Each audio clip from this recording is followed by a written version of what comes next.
After 5 days of anguish and anger, Tucson and really the whole nation was due for an emotional cleansing tonight.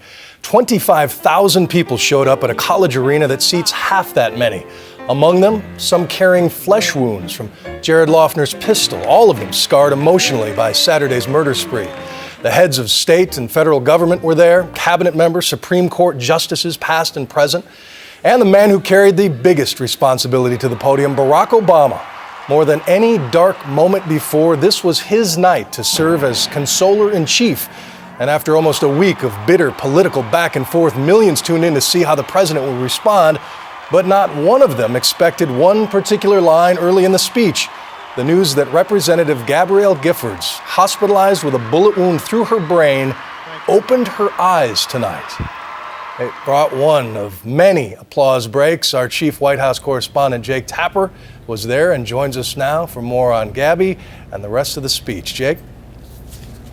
Good evening, Bill. Well, that's right. You know, instead of bringing us together as happened after 9/11, the Tucson tragedy in so many ways has divided us. So President Obama faced a particularly perilous task this evening to both eulogize the victims and to also unite the nation.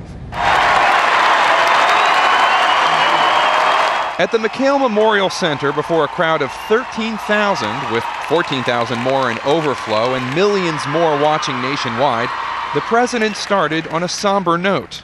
There is nothing I can say that will fill the sudden hole torn in your hearts. But know this: the hopes of a nation are here tonight. We mourn with you for the fallen. We join you in your grief. But having come straight from the hospital where the president visited with Congresswoman Gabrielle Giffords and with Giffords' husband Mark Kelly sitting in the audience with the First Lady, the president also brought with him some good news. And I want to tell you, her husband Mark is here and he allows me to share this with you. Right after we went to visit, a few minutes after we left her room and some of her colleagues from Congress were in the room, Gabby opened her eyes for the first time. Gabby opened her eyes for the first time.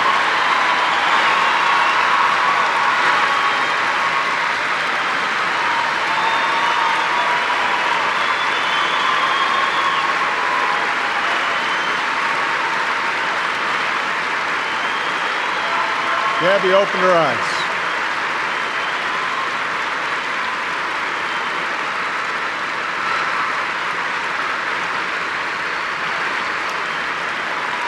Gabby opened her eyes so I can tell you she knows we are here, she knows we love her, and she knows that we are rooting for her through what is undoubtedly going to be a difficult journey.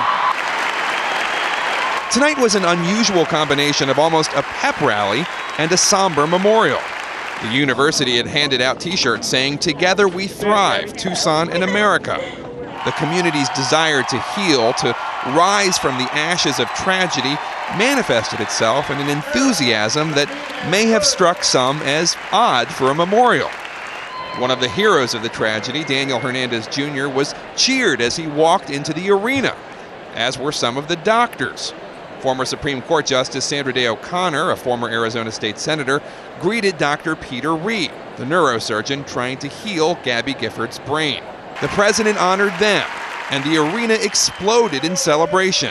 And our hearts are full of gratitude for those who saved others. We are grateful to Daniel Hernandez, a volunteer in Gabby's office.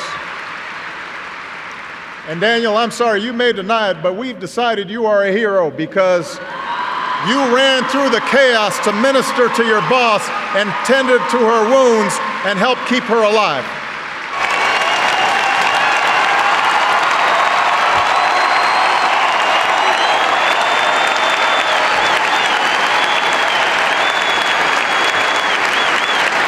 We are grateful to the men who tackled the gunman as he stopped to reload. They're right over there. But there was sadness as well, as the president talked about those killed on Saturday. I believe that for all our imperfections, we are full of decency and goodness, and that the forces that divide us are not as strong as those that unite us.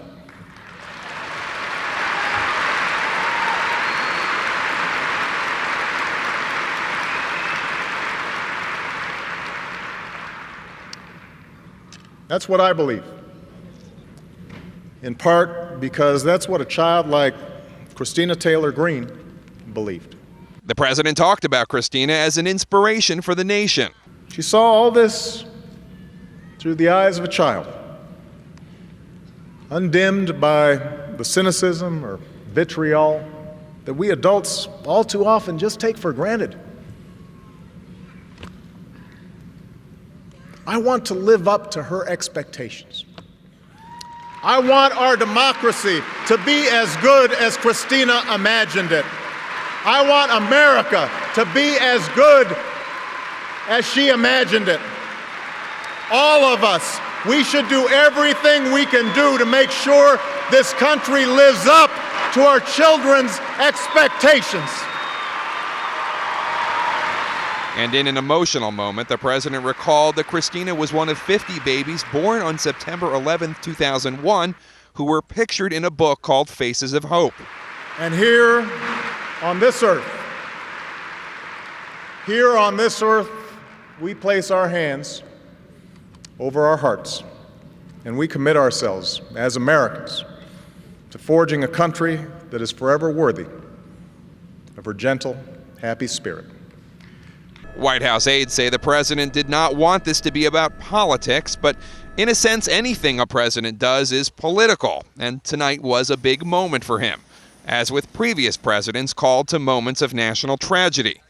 Many Democrats have suggested that the shooter was affected by harsh rhetoric on the right, a charge for which there is no evidence. Conservatives have sniped that Democrats are exploiting the tragedy. Better angels have been shoved aside by partisan demons.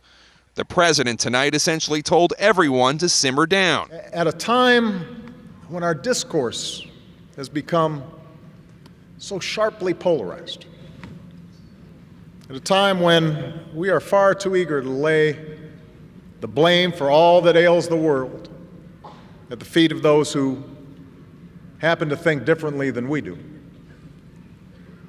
it's important for us to pause for a moment and make sure that we're talking with each other in a way that heals, not in a way that wounds. Officials say the president wanted to lift the nation up and not shrink the moment with politics. We will see if he succeeded. May God bless and keep those we've lost in restful and eternal peace. May he love and watch over the survivors. And may he bless the United States of America. Bill, President Obama has never been as good at conveying empathy as, say, Bill Clinton, but tonight he did seem successful in tapping into that sense of unity that he so successfully conveyed in that 2004 Democratic National Convention speech, and of course, the sense of unity that helped sweep him into office in 2008. Bill?